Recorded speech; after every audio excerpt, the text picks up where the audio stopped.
ಎಲ್ರಿಗೂ ಶುಭ ಮಧ್ಯಾಹ್ನ. ನಾನು ಲಕ್ಷ್ಮೀ ಝಾನ್ಸಿ ಭಟ್. ನಮ್ಮೂರು ಹೊನ್ನಾವರ, ಕರ್ಕಿ, ಉತ್ತರ ಕನ್ನಡ ಜಿಲ್ಲೆ. ಇರೋದು ಬೆಂಗಳೂರಿನಲ್ಲಿ.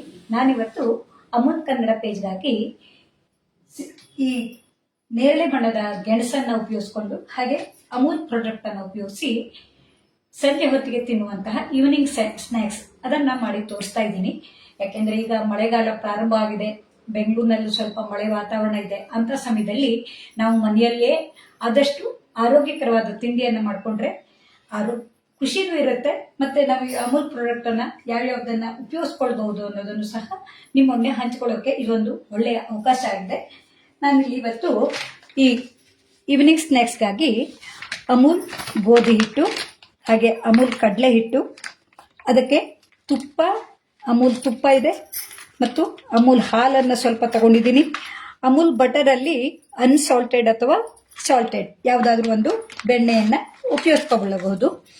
ಇವನ್ನೆಲ್ಲ ಉಪಯೋಗಿಸಿ ನಾನು ಸುಲಭವಾಗಿ ಬೇಗನೆ ಮಾಡೋದು, ಇನ್ಸ್ಟಂಟ್ ಅಂತಲೇ ಹೇಳ್ಬಹುದು. ಇದನ್ನ ಕಳಿಸಿ ತುಂಬಾ ಹೊತ್ತು ಇಡಬೇಕಂತಿಲ್ಲ, ತುಂಬಾ ರೀತಿಯನ್ನ ಮಾಡಬಹುದು. ನಾನು ಅದರಲ್ಲಿ ಯಾವ್ದಾದ್ರು ಒಂದು ರೀತಿಯನ್ನ ಮಾಡಿ ತೋರಿಸ್ತಾ ಇದ್ದೀನಿ.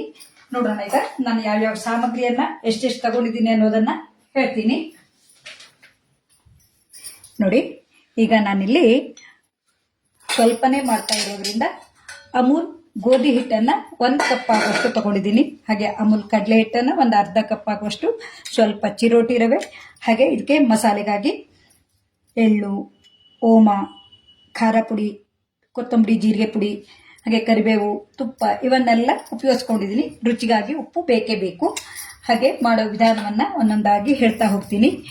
ನಾನಿಲ್ಲಿ ಮೊದಲೇ ಹೇಳಿದಾಗೆ ಸ್ವಲ್ಪನೇ ಮಾಡ್ತಾ ಇರೋದ್ರಿಂದ ಮೊದಲಿಗೆ ನಾನಿಲ್ಲಿ ಈ ಪರ್ಪಲ್ ಸಿಹಿ ಗೆಣಸು, ಹಿಂದಿನ ವಿಡಿಯೋದಲ್ಲಿ ನಾನು ಇದರ ಕುಲ್ಚಾ ಮಾಡಿ ತೋರಿಸಿದ್ದೆ. ಅದರಿಂದ ಇನ್ನು ಏನೆಲ್ಲ ಮಾಡಬಹುದು ಅಂತ ಕೇಳಿದಾಗ ತುಂಬಾ ಮಂದಿ ನನಗೆ ಸಲಹೆಯನ್ನು ಕೊಟ್ಟಿದ್ರು. ಹಾಗೆ ಇದರಿಂದ ಇನ್ನು ಏನೆಲ್ಲ ಮಾಡಬಹುದು ಅನ್ನೋದನ್ನು ಹೇಳಿದ್ರು. ಹಾಗಾಗಿ ಎಲ್ಲರ ಬೇಡಿಕೆ ಮೇರೆಗೆ ನಾನು ಈ ಪರ್ಪಲ್ ಗೆಣಸನ್ನು ಉಪಯೋಗಿಸಿ ಒಂದು ಸಂಜೆ ಹೊತ್ತಿಗೆ ತಿನ್ನಲಿಕ್ಕೆ, ಹೆಸರು ಏನಾದರೂ ಕರಿಬಹುದು. ನಾನು ಹಾಗಾಗಿ ಈವ್ನಿಂಗ್ ಸ್ನ್ಯಾಕ್ಸ್ ಅಂತ ಹೇಳಿದ್ದೀನಿ. ನಾನಿದು ಮೊದಲೇ ಬೇಯಿಸಿಟ್ಕೊಂಡಿದ್ದೀನಿ. ಇದನ್ನ ತುರ್ಕೋಬೇಕು. ಈ ಪರ್ಪಲ್ ಗೆಣಸು ನನಗೆ ಆನ್ಲೈನ್ ಅಲ್ಲಿ ಸ್ವೀಟ್ ಪಾಟ್ ಅನ್ನೋದ್ರಿಂದ ತರಿಸ್ಕೊಂಡಿದ್ದೆ. ತುಂಬಾ ಚೆನ್ನಾಗಿ ಬರುತ್ತೆ. ಇದರಿಂದ ಅನೇಕ ರೀತಿ ಅಡುಗೆಯನ್ನ ಮಾಡೋಕೆ ಆಗತ್ತೆ. ಇದು ತುಂಬಾ ಚೆನ್ನಾಗಿ ಕಲರ್ ಬರ್ತಾ ಇರೋದ್ರಿಂದ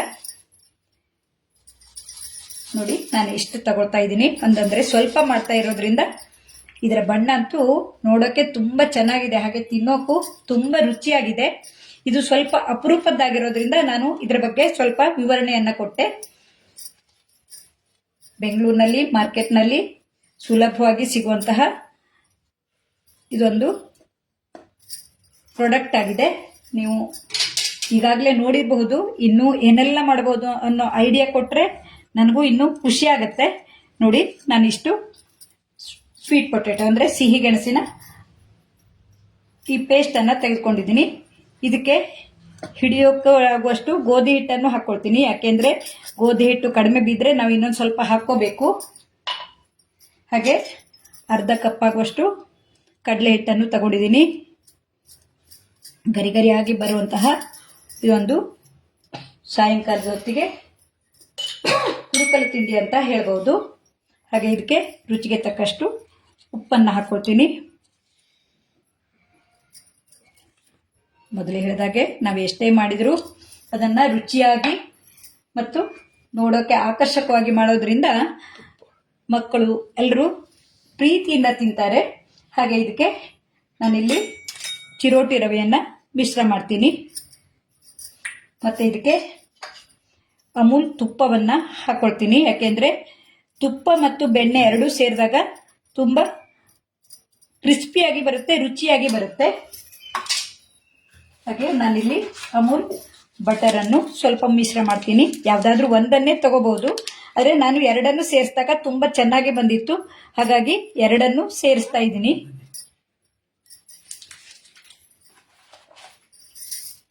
ಇದಕ್ಕೆ ಈಗ ರುಚಿಗೆ ಉಪ್ಪನ್ನ ಹಾಕಾಗಿದೆ. ಇವನ್ನೆಲ್ಲ ಮಿಶ್ರ ಮಾಡ್ಕೊಳ್ಳೋಣ ಮೊದಲೇ. ಯಾಕೆಂದ್ರೆ ಈ ತುಪ್ಪ ಮತ್ತು ಬೆಣ್ಣೆಯನ್ನ ಸೇರಿಸಿದಾಗ ಒಮ್ಮೆ ನಾವು ಹಿಟ್ಟನ್ನ ಈ ರೀತಿ ಮಿಶ್ರ ಮಾಡ್ಕೋಬೇಕು. ಆಗ ನಮಗೆ ಗರಿ ಗರಿಯಾಗಿ ಬರೋಕೆ ಅನುಕೂಲ ಆಗತ್ತೆ. ನಾವು ಕುರುಕುಲು ತಿಂಡಿಗಾಗಿ ಏನೆಲ್ಲ ಮಾಡಬಹುದು. ಈ ಅಮೂಲ್ ಪ್ರಾಡಕ್ಟ್ ಉಪಯೋಗಿಸಿ ಮಾಡಿದಾಗಂತೂ ತುಂಬಾ ಚೆನ್ನಾಗಿ ಬಂದಿತ್ತು.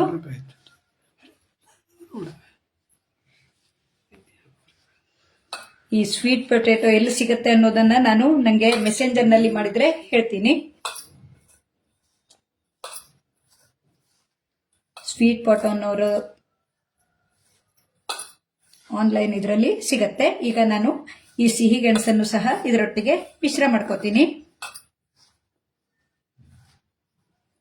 ಇದರ ಬಣ್ಣ ನೋಡಿದಾಗಲೇ ತುಂಬಾ ಖುಷಿ ಇರುತ್ತೆ. ನಾನು ಕುಲ್ಚಾ ಮಾಡಿದಾಗಲೇ ತುಂಬಾ ಮಂದಿ ಹೇಳ್ತಾ ಇದ್ರು ನನಗೆ ಪರ್ಸನಲ್ ಆಗಿ ಮೆಸೇಜ್ ಮಾಡಿ, ಇದರಿಂದ ಇನ್ನೂ ಅನೇಕ ರೀತಿಯ ಅಡುಗೆಯನ್ನ ಮಾಡಿ ತೋರಿಸಿ, ಅಮೂಲ್ ಪ್ರಾಡಕ್ಟ್ ಅನ್ನು ಉಪಯೋಗಿಸಿ ಮಾಡಬಹುದಲ್ಲ, ನೀವು ಹೇಗೂ ಲೈವ್ ಹೋಗ್ತಿರಲ್ಲ ಅಲ್ಲೇ ಮಾಡಿ ಅಂತ ಹೇಳಿದ್ರಿಂದ ಇನ್ನೊಮ್ಮೆ ಇದನ್ನ ಮಾಡಿ ತೋರಿಸ್ತಾ ಇದ್ದೀನಿ. ಈ ಅಮೂಲ್ ಪ್ರಾಡಕ್ಟ್ ಅಲ್ಲಿ ಯಾವುದೇ ಸಾಮಗ್ರಿಯನ್ನು ಸೇರಿಸಿ ಮಾಡಿದ್ರು ತುಂಬಾ ರುಚಿಯಾಗಿ ಬರುತ್ತೆ. ನೋಡಿ, ಈ ರೀತಿ ನಾವು ಒಮ್ಮೆ ಮಿಶ್ರ ಮಾಡ್ಕೋಬೇಕು. ಇದಕ್ಕೆ ಹಾಗೆ ನಾನೀಗ ಮಸಾಲೆ ಸಾಮಗ್ರಿಗಳನ್ನು ಹಾಕ್ತೀನಿ. ನಿಮ್ ಇಷ್ಟದ ಮಸಾಲೆ ಸಾಮಗ್ರಿಗಳನ್ನ ಹಾಕೋಬಹುದು. ಇದು ನೆನೆಬೇಕು ಅಂತಲೇ ಏನೂ ಇಲ್ಲ. ನಾನು ಹಾಗೆ ಅಮೂಲ್ ಪ್ರಾಡಕ್ಟ್ ಅನ್ನು ಉಪಯೋಗಿಸಿ ಇದರದ್ದು ಲಡ್ಡು ಮಾಡಿದ್ದೆ, ಚಕ್ಕುಲಿ ಮಾಡಿದ್ದೆ, ಎಲ್ಲ ತುಂಬಾ ಚೆನ್ನಾಗಿತ್ತು. ಅಮೂಲ್ ಪ್ರಾಡಕ್ಟ್ ನಲ್ಲಿ ಯಾವುದೇ ಅಡುಗೆ ಮಾಡಿದ್ರು ರುಚಿಯಾಗಿರುತ್ತೆ. ನೋಡಿ, ಇದಕ್ಕೆ ಪರಿಮಳಕ್ಕಾಗಿ ಜೀರಿಗೆ ಹಾಗೆ ಓಮವನ್ನ ಕೈಯಿಂದ ಈ ರೀತಿ ಕ್ರಶ್ ಮಾಡಿ ಹಾಕಿದ್ರೆ ಪರಿಮಳ ಚೆನ್ನಾಗಿರುತ್ತೆ. ಹಾಗೆ ಖಾರಕ್ಕೆ ತಕ್ಕಷ್ಟು ಈ ಮೆಣಸಿನ ಪುಡಿಯನ್ನು ಹಾಕೊಳ್ಳೋದು. ಹಾಗೆ ಇನ್ನೂ ಪರಿಮಳ ಹೆಚ್ಚಿಸೋಕೆ ಕೊತ್ತಂಬರಿ ಮತ್ತೆ ಜೀರಿಗೆ ಪುಡಿಯನ್ನು ಹಾಕೊಂಡಿದ್ದೀನಿ. ನಂತರ ಇದಕ್ಕೆ ಕರಿಬೇವನ್ನು ಹಾಕಿದ್ರೆ ಮಧ್ಯೆ ಮಧ್ಯೆ ಬಂದ್ರೆ ಚೆನ್ನಾಗಿರುತ್ತೆ. ಇದನ್ನ ಆದಷ್ಟು ಚಿಕ್ಕದಾಗಿ ಹಾಕೋಬೇಕು, ಯಾಕೆಂದ್ರೆ ಲಟ್ಸುವಾಗ ಮತ್ತೆ ನಾವು ಇದನ್ನು ಕತ್ತರಿಸೋಕು ಇರುತ್ತೆ. 2-3 ರೀತಿಯಲ್ಲಿ ಮಾಡೋದನ್ನ ತೋರಿಸ್ತೀನಿ. ಸಣ್ಣ ಸಣ್ಣದಾಗಿ ಕತ್ತರಿಸ್ಕೊಂಡು ಇದನ್ನ ಹಾಕೊಂಡು ಇನ್ನೊಮ್ಮೆ ಈ ಮಸಾಲ ಸಾಮಗ್ರಿಯನ್ನು ಮಿಶ್ರ ಮಾಡಿಕೊಂಡು ನಾವು ಚಪಾತಿ ಹಿಟ್ಟು ಅಥವಾ ಪುರಿ ಹಿಟ್ಟು ಕಲಿಸ್ತೀವಲ್ಲ ಹಾಗೆ ಗಟ್ಟಿಯಾಗಿ ಕಲಿಸ್ಕೋಬೇಕು.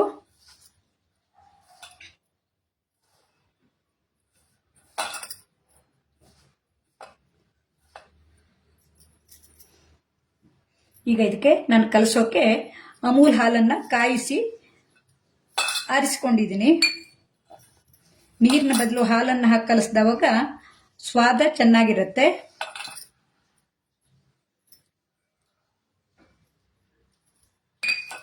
ಸ್ವಲ್ಪ ಸ್ವಲ್ಪನೇ ಹಾಕೊಂಡು ನಾವು ಈ ಹಿಟ್ಟನ್ನ ಕಲಸ್ಕೋಬೇಕು.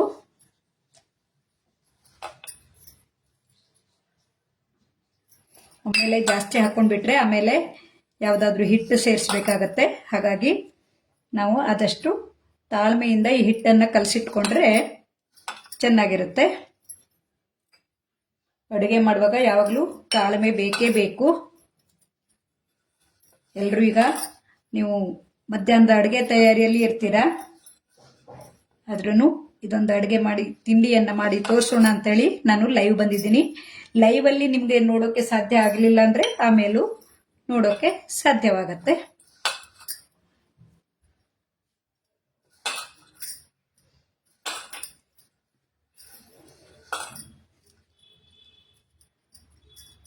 ಬೇಕು ಅಂದ್ರೆ ಇನ್ನೂ ಸ್ವಲ್ಪ ಹಾಲನ್ನು ಹಾಕೊಳ್ಳೋಣ. ತರ್ತೀನಿ ಹಾಲು.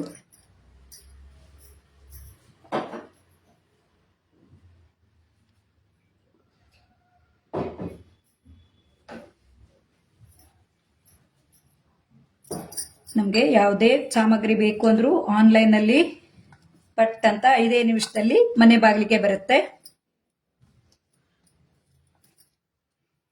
ಬೆಂಗಳೂರಂತ ನಗರದಲ್ಲಿ ಬೇಗನೆ ಸಿಗುವಂತಹ ಅನೇಕ ರೀತಿಯ ಸಾಮಾಜಿಕ ಜಾಲತಾಣಗಳಿವೆ. Blinkit, Flipkart, Amazon, Big Basket, ಹೀಗೆ ಹಲವಾರು ರೀತಿಯ ಆನ್ಲೈನ್ ಮಾರ್ಕೆಟ್ಗಳಲ್ಲಿ ಎಲ್ಲ ಸಾಮಗ್ರಿಗಳು ಸಿಗ್ತವೆ.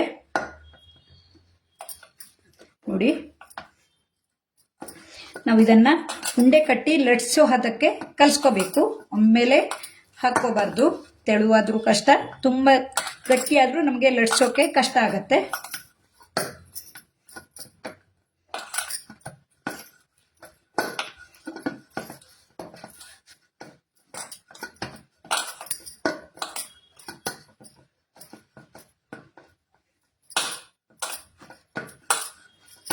ಕೈಗೆ ಸ್ವಲ್ಪನೂ ಅಂಟದೇ ಇರುವ ಹಾಗೆ ನಾವು ಕಲಸೋಕೆ ಆಗತ್ತೆ.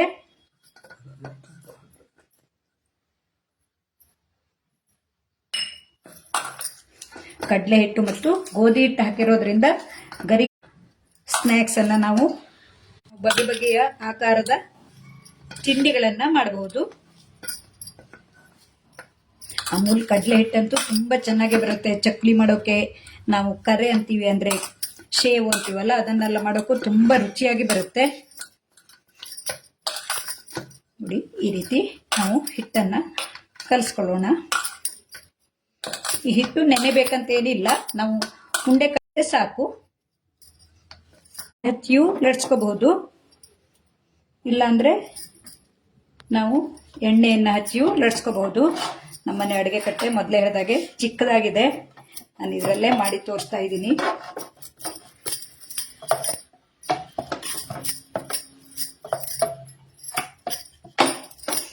ಪರ್ಪಲ್ ಗೆಣಸು ಹಾಕಿರೋದ್ರಿಂದ ಬಣ್ಣ ಬದಲಾಗಿದೆ.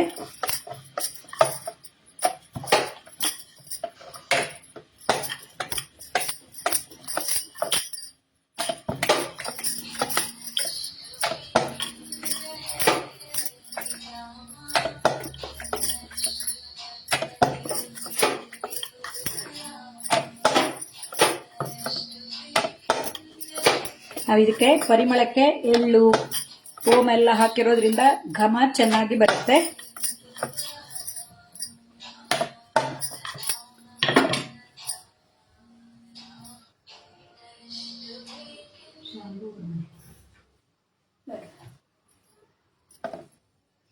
ಇದಕ್ಕೆ ಬೇಕಿದ್ರೆ ಸ್ವಲ್ಪ ತುಪ್ಪವನ್ನು ಸವರಿ ನಾವು ಲಟ್ಸ್ಕೋಬಹುದು. ಯಾಕೆಂದ್ರೆ ನಾವು ಬಾಣಲೆಯಲ್ಲಿ ಹಾಕಿದಾಗ ಹಿಟ್ಟು ಬೀಳದೆ ಇರೋ ರೀತಿ ಇರುತ್ತೆ. ಇಲ್ಲಾಂದ್ರೆ ಎಣ್ಣೆ ಹಿಟ್ಟಿನ ಅಂಶವನ್ನು ಕೂತ್ಕೊಂಡು ತಳದಲ್ಲಿ ಕೂತ್ಕೊಳ್ಳುತ್ತೆ.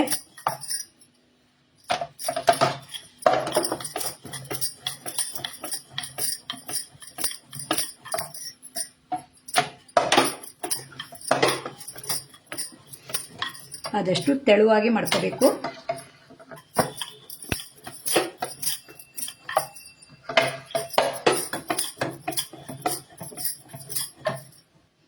ತೆಳುವಾಗಿ ಮಾಡಿಕೊಂಡು ಇದನ್ನ ನಾನು ರೌಂಡ್ ಆಗಿ ಕತ್ತರಿಸ್ಕೊತೀನಿ.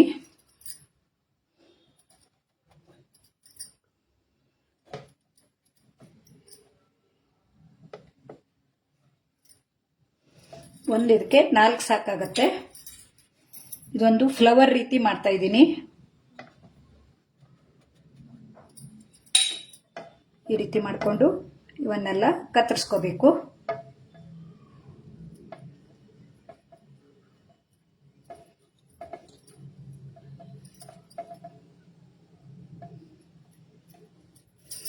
ಎಣ್ಣೆ ನೋಡಿ ಕಾದು ಬಂದಿದೆ. ಒಮ್ಮೆ ಆರಿಸ್ಕೊತೀನಿ, ಯಾಕೆಂದ್ರೆ ತುಂಬ ಕಾದ್ರೂ ಕಪ್ಪಗಾಗಿ ಬಿಡುತ್ತೆ.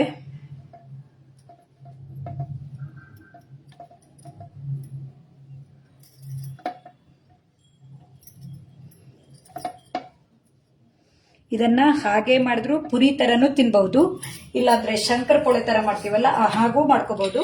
ಅದನ್ನೆಲ್ಲ ವಿಭಿನ್ನ ರೀತಿಯ ಆಕಾರದಲ್ಲಿದ್ರೆ ತಿನ್ನೋವಾಗ ಖುಷಿ ಇರುತ್ತೆ. ನೋಡಿ, ಈ ರೀತಿ 4-5 ಪೀಸನ್ನು ಮಾಡಿಕೊಂಡು ಇದರ ಮಧ್ಯೆ ಸ್ವಲ್ಪ ಹೀಗೆ ಮಿಡ್ಲಲ್ಲಿ ನಾವು ಅಂಟ್ಕೊಳ್ಳೋಕೆ ಅಂತ ಹಾಲನ್ನು ಹಚ್ಚುತ್ತಾ ಇದ್ದೀನಿ. ಒಂದರ ಮೇಲೆ ಒಂದಿಟ್ಟು ಇನ್ನೊಂದರ ಮಧ್ಯದಲ್ಲೂ ಹೀಗೆ ಹಾಲನ್ನು ಹಚ್ಕೋಬೇಕು. ಹೀಗೆ 4 ಪೀಸನ್ನು ಮಾಡಿಕೊಂಡ್ರೆ 4 ಪದರ ಬಂದಿರುತ್ತೆ. ನಾವು ಎಣ್ಣೆ ಎಷ್ಟು ಹಾಕ್ಕೊಂಡಿದ್ದೀವೋ ಅಷ್ಟು ಸಲುವಾಗಿ ಈ ಪೀಸ್ಗಳನ್ನು ಹಾಕ್ಕೋಬೇಕು. ಈ ಮಧ್ಯೆ ಇದು ಚೆನ್ನಾಗಿ ಅಂಟ್ಕೋಬೇಕು. ನೋಡಿ, ಈ ರೀತಿ ಅಂಟ್ಕೋಬೇಕು. ಸೈಡಲ್ಲಿ ನಾವು ಯಾವ ಆಕಾರ ಕೊಟ್ಟರೂ ನಡೆಯುತ್ತೆ. ಆಮೇಲೆ ಕರೆದ ನಂತರ ಹೆಚ್ಚು ಕಡಿಮೆ ಆಗುತ್ತೋ ಸಂಭವ ಇರುತ್ತೆ. ಮಧ್ಯ ಇರುತ್ತಲ್ಲ, ಮಧ್ಯೆ ಇದು ಅಂಟ್ಕೊಳ್ಳುತ್ತೆ. ನಾವು ಹಾಲು ಅಥವಾ ನೀರನ್ನು ಹಾಕಿದವಾಗ ಅಂಟ್ಕೊಳ್ಳುತ್ತೆ. ಇದು ಬಿಡಿ ಬಿಡಿಯಾಗಿ ಇರಬೇಕು. ಇಲ್ಲಿರೋದು ಬಿಡಿ ಬಿಡಿಯಾಗಿರಬೇಕು, ಮಧ್ಯೆ ಮಾತ್ರ ಅಂಟ್ಕೊಂಡಿರ್ಬೇಕು. ಹಾಗಿದ್ಕೊಂಡು ನಾವೇನ್ ಮಾಡ್ಬೇಕಂದ್ರೆ ಮಧ್ಯೆ ಒಂದು ಲಘುವಾಗಿರುವಂತ ಯಾವುದಾದ್ರು ಸಾಧನ ತಗೊಂಡು ಇದು ಅಂಟ್ಕೊಳ್ಳೋ ಹಾಗೆ ಹೀಗೆ ಮಾಡಬೇಕು. ಹೀಗೆ ಮಾಡಿದಾಗ ನೋಡಿ ಇಲ್ಲೆಲ್ಲ ಮಧ್ಯದಲ್ಲಿ ಅಂಟ್ಕೊಂಡಿರುತ್ತೆ, ಮಧ್ಯೆ ಅಂಟ್ಕೊಂಡಿರುತ್ತೆ. ನಾವು ಎಣ್ಣೆ ಎಲ್ಲ ಹಾಕಿದಾಗ ಇವೆಲ್ಲ ಬಿಡಿ ಬಿಡಿಯಾಗಿ ಬರಬೇಕು ನೋಡಿ, ಈ ರೀತಿ ಬಿಡಿ ಬಿಡಿಯಾಗಿ ಬರಬೇಕು. ನಾನು ಎಣ್ಣೆಯನ್ನು ಕಾಯೋಕ್ಕಿಡ್ತೀನಿ.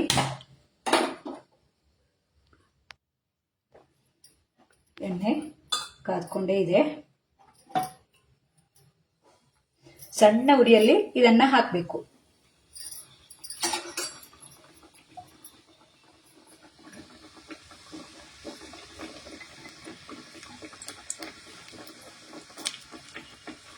ನಾವು ಎಷ್ಟು ಎಣ್ಣೆ ಹಾಕ್ಕೊಂಡಿರ್ತೀವೋ ಅಷ್ಟು ಎತ್ತರಕ್ಕೆ ಬರೋ ಹಾಗೆ ನಾವು ಈ ಪದರಗಳನ್ನು ಮಾಡ್ಕೋಬಹುದು.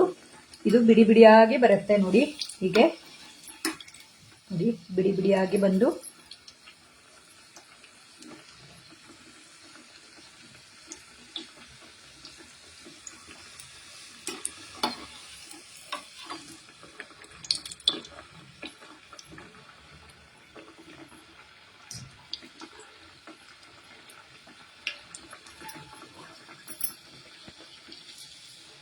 ನಮಗೆ ಬಣ್ಣ ಇದು ಪರ್ಪಲ್ ಕಲರ್ ಬಂದಿದೆ. ಮೊಬೈಲಲ್ಲಿ ಅಷ್ಟು ಸರಿಯಾಗಿ ಕಾಣಿಸ್ತಾ ಇಲ್ಲ. ಮೊದಲೇ ಹೇಳಿದಾಗೆ ಇದೊಂದು ವಿಭಿನ್ನ ಕಲರ್ನಲ್ಲಿ ಬಂದರೆ ನೋಡೋಕೆ ಖುಷಿಯಾಗಿರುತ್ತೆ.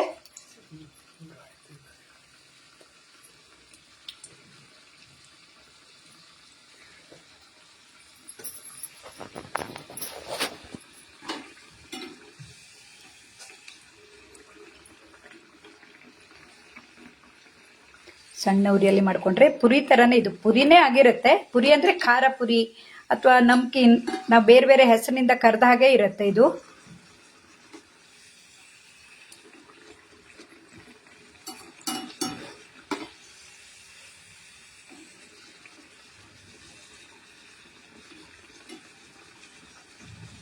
ಆಶಾ ಸೋಮನಾಥ್ ಅವರು ಸೂಪರ್ ಅಕ್ಕ ಅಂತೇಳಿ ಬರ್ತಿದ್ದಾರೆ. Thank you. ಲೈವ್ ಅಲ್ಲಿ ಬಂದು ಪ್ರೋತ್ಸಾಹ ನೀಡುವ ನಿಮ್ಗೆಲ್ರಿಗೂ ಇದೊಂದು ಧನ್ಯವಾದವನ್ನ ಹೇಳುವಂತಹ ಕ್ಷಣ ಆಗಿರುತ್ತೆ. ಆಮೇಲೂ ನೋಡಬಹುದು, ಆದ್ರೆ ಲೈವ್ ಅಲ್ಲಿ ಬಂದು ಪ್ರೋತ್ಸಾಹ ನೀಡಿದಾಗ ತುಂಬಾ ಖುಷಿಯಾಗಿರುತ್ತೆ. ನೋಡಿ, ನಾನು ಅಂಟಿಸಿದ್ದು ಸರಿಯಾಗಿಲ್ಲ ಅಂದ್ರೆ ಬಿಟ್ಕೊಂಡು ಬರುತ್ತೆ. ಬಿಟ್ಕೊಂಡು ಬಂದ್ರೂ ಪರವಾಗಿಲ್ಲ, ಇದೊಂದು ಪುರಿ ತರನೇ ಇರುತ್ತೆ. ಈಗ ನಾನು ಇನ್ನೊಂದು ರೀತಿಯಲ್ಲಿ ಮಾಡಿ ತೋರಿಸ್ತೀನಿ ನೋಡಿ. ಈ ಹಿಟ್ಟು ಇರುತ್ತಲ್ಲ, ಇದನ್ನೇ ಹೀಗೆ ನಾವು ಏನನ್ನು ಕೈಯಿಂದ ತಿಕ್ಕದೇನೆ ಹಾಗೆ ಇಟ್ಕೋಬೇಕು. ಇದನ್ನೇ ಹೀಗೆ ನಾವು ಚಾಕುವಿನಿಂದ ಅಥವಾ ಕತ್ತರಿಯಿಂದ ಕತ್ತರಿಸ್ತಾ ಹೋಗಬೇಕು. ಬೇರೆ ಬೇರೆ ಶೇಪ್ನಲ್ಲಿ ಆಗಿ ಬರುತ್ತೆ. ಇದೇ ಒಂಥರ ಶಂಕರಪೊಳೆ ತರ ಇರುತ್ತೆ. ನಮ್ಗೆ ಏನು ಮಾಡೋಕೆ ಸಮಯ ಇಲ್ಲ ಅಂದ್ರೆ ಈ ರೀತಿನೂ ಮಾಡ್ಕೋಬಹುದು. ಲಟ್ಸೋಕೆ ಬರಲಿಲ್ಲ, ಲಟ್ಸೋಕೆ ಟೈಮ್ ಇಲ್ಲ ಅಂದ್ರೂ ಈ ರೀತಿ ಮಾಡ್ಕೊಂಡ್ರು ಗರಿ ಗರಿಯಾಗಿ ಚೆನ್ನಾಗಿರುತ್ತೆ. ಯಾವುದೇ ಮಿಶ್ರಣವನ್ನಾದರೂ ಅಷ್ಟೇ ನಾವು ವಿಭಿನ್ನ ಆಕೃತಿಯನ್ನು ಕೊಟ್ಟವಾಗ ತುಂಬ ಚೆನ್ನಾಗಿರುತ್ತೆ.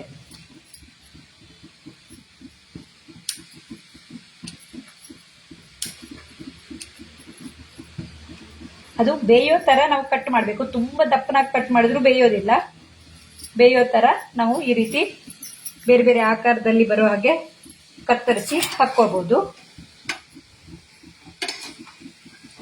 ಟೈಮ್ ಪಾಸ್ಗೆ ಕರಂ ಕುರುಮ್ ಅಂತ ತಿನ್ನೋಕು ತುಂಬ ಚೆನ್ನಾಗಿರುತ್ತೆ.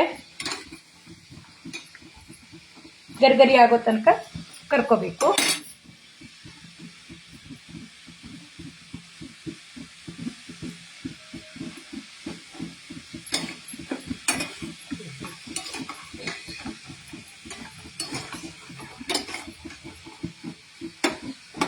ಇದನ್ನೇ ಲಟ್ಸ್ಕೊಂಡು ಶಂಕರಪೊಳೆ ತರ ಕರ್ಕೋಬಹುದು.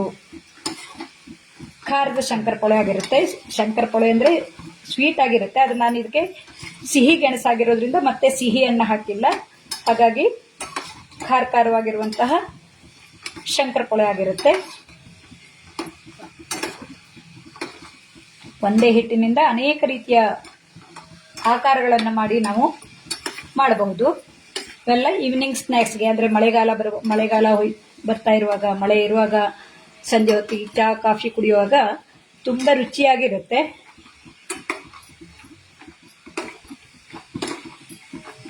ಇಲ್ಲಾಂದ್ರೆ ಇದನ್ನೇ ನಾವು ಬಾಟ್ಲ್ ಮುಚ್ಚಲಿಂದ ಕತ್ತರಿಸಿದ್ರೆ ಗೋಡಂಬಿ ಆಕಾರ ಬರುತ್ತೆ.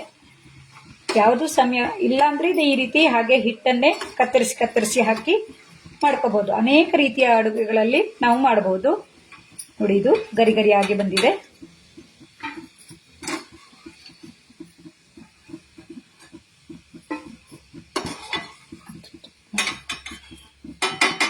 ಇಲ್ಲಿ ಈ ಎಲ್ಲ ನಾನು ಮಸಾಲೆ ಸಾಮಗ್ರಿ ಹಾಕಿದ್ನಲ್ಲ, ಎಳ್ಳು ಮತ್ತೆ ಕೊತ್ತಂಬರಿ, ಜೀರಿಗೆ ಪುಡಿ, ಇದರದ್ದೆಲ್ಲ ಪರಿಮಳ ಬರ್ತಾ ಇದೆ, ಓಮದ ಪರಿಮಳ ಎಲ್ಲ ಬರ್ತಾ ಇದೆ. ಹಾಗೆ ನಾನು ಇದೊಂದು ಇಟ್ಕೊಂಡಿದ್ನಲ್ಲ, ಇದನ್ನ ನೋಡಿ ನಮ್ಮೂರಿನಲ್ಲಿ ಮಾಡುವಂತಹ ವಡೆ ಅಂತೀವಿ. ಈ ರೀತಿ ಮಾಡಿದ್ರು ತುಂಬಾ ಚೆನ್ನಾಗಿ ಕಾಣಿಸುತ್ತೆ. ನೋಡಿ, ಇದು ಸಾದಾ ಪುರಿ ಅಥವಾ ಆ ರೀತಿನೂ ಮಾಡಬಹುದು. ಬೇರೆ ಬೇರೆ ಆಕಾರದಲ್ಲಿ ನಾವು ಒಂದೇ ಹಿಟ್ಟಿನಿಂದ ಅನೇಕ ರೀತಿಯ ಆಕಾರಗಳನ್ನ ಮಾಡಬಹುದು. ನೋಡಿ, ಈ ರೀತಿ ಮಾಡಿದ್ರು ನೋಡೋಕೆ ಚೆನ್ನಾಗಿರುತ್ತೆ. ಒಂದೇ ಹಿಟ್ಟಿದ್ರೆ ಬೇರೆ ಬೇರೆ ಆಕಾರದಲ್ಲೆಲ್ಲ ಮಾಡಿ ನಾವು ಕರೆದಿಟ್ಕೊಂಡ್ರೆ ಇದು ಗರಿ ಗರಿಯಾಗಿ ತುಂಬಾ ದಿವಸ ತನಕ ಇರುತ್ತೆ.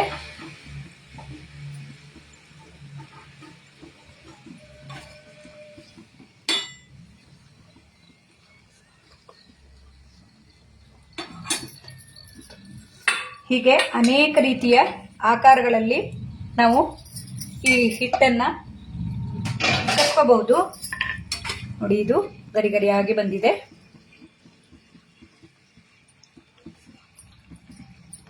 ತುಂಬಾ ದಪ್ಪನಾಗಿ ಮಾಡ್ಕೋಬಾರ್ದು, ತೆಳುವಾಗಿದ್ರೆ ಗರಿ ಗರಿಯಾಗಿ ನಾವು ಗಾಳಿ ಆಡದ ಡಬ್ಬದಲ್ಲಿ ಇಟ್ಕೊಂಡ್ರೆ ಚೆನ್ನಾಗಿರುತ್ತೆ.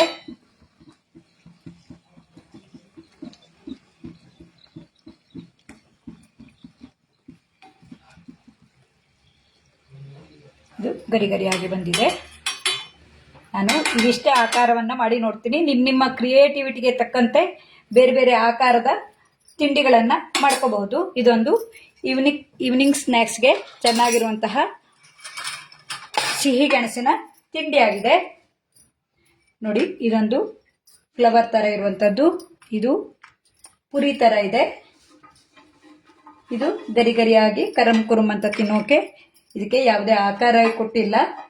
ನಮ್ಮ ಕತ್ತರಿಯಲ್ಲಿ ಕತ್ತರಿಸುವಾಗ ಬೇಕಾದ ಆಕಾರಕ್ಕೆ ಬರುತ್ತೆ. ಇವೆಲ್ಲ ಗರಿ ಗರಿ ಆಗಿದೆ. ನೋಡಿ, ನಿಮ್ಗೆ ಶಬ್ದ ಕೇಳಿದ್ರೆ ಗೊತ್ತಾಗಿರ್ಬೇಕು. ಈಗ ಬಿಸಿಯಾಗಿದೆ, ಅದ್ರ ಒಂದು ತಿಂದು ತೋರಿಸ್ತೀನಿ. ಗರಿ ಗರಿ ಆಗಿರುವಂತಹ ಈ ಕುರುಕಲ ತಿಂಡಿಯನ್ನ ನೀವು ಒಮ್ಮೆ ಮಾಡಿ ನೋಡಿ. ಕೇಳ್ತಾ ಇರ್ಬೇಕಲ್ವಾ, ಕರಂ ಕುರುಮ್ ಅಂತಿದೆ. ಇದು ಅಷ್ಟೇ ಗರಿ ಗರಿ ಆಗಿದೆ. ನೋಡಿ, ಇದೊಂದು ಬಿಟ್ಟು ಹೋಗುತ್ತಲ್ಲ, ಇದನ್ನು ತೋರಿಸ್ತೀನಿ. ನೋಡಿ, ಟಕ್ ಟಕ್ ಅಂತ ಶಬ್ದ ಕೇಳ್ತಾ ಇದೆ ಅಲ್ವಾ. ತುಂಬಾ ಗರಿ ಗರಿ ಆಗಿರುವಂತಹ ಈ ಸಿಹಿ ಗೆಣಸಿನ ಕುರುಕಲು ತಿಂಡಿ ನಿಮಗೂ ಇಷ್ಟ ಆಗಿರಬಹುದು. ನೀವು ಒಮ್ಮೆ ಮಾಡಿ ನೋಡಿ. ಹಾಗೆ ಇದೊಂದು ಲೈವ್ ಅವಕಾಶಕ್ಕಾಗಿ ನಮಗೆ ಅವಕಾಶವನ್ನು ನೀಡಿದಂತಹ ಅಮೂಲ್ ಕನ್ನಡ ಪೇಜ್ನ ಎಲ್ಲರಿಗೂ ಧನ್ಯವಾದವನ್ನ ಹೇಳ್ತಾ, ಮತ್ತೆ ಲೈವ್ ಅಲ್ಲಿ ಬಂದಿರೋರು ಆಮೇಲೆ ನೋಡುವವರು ಎಲ್ಲರಿಗೂ ಧನ್ಯವಾದವನ್ನ ಹೇಳ್ತೀನಿ. ಈ ಅಮೂಲ್ ಪ್ರಾಡಕ್ಟ್ ಅನ್ನು ಉಪಯೋಗಿಸಿ ಮಾಡುವಂತಹ ಈ ಲೈವ್ ಅಡುಗೆಯ ನಿಮಗೂ ಖುಷಿಯಾಗಿರ್ಬಹುದು. ನೀವು ಈ ಕಾರ್ಯಕ್ರಮದಲ್ಲಿ ಭಾಗವಹಿಸಬಹುದು. ನಂದಿನಿ ಮತ್ತು ಸಮೀರ್ ಅವರೆಲ್ಲ ನಮಗೆ ಸಹಕಾರವನ್ನು ನೀಡ್ತಾರೆ. ಇದೊಂದು ಒಳ್ಳೆಯ ಅವಕಾಶಕ್ಕಾಗಿ ಎಲ್ಲರಿಗೂ ಧನ್ಯವಾದವನ್ನ ಹೇಳ್ತಾ ಈ ವಿಡಿಯೋವನ್ನ ಮುಗಿಸ್ತಾ ಇದ್ದೀನಿ. Thank you.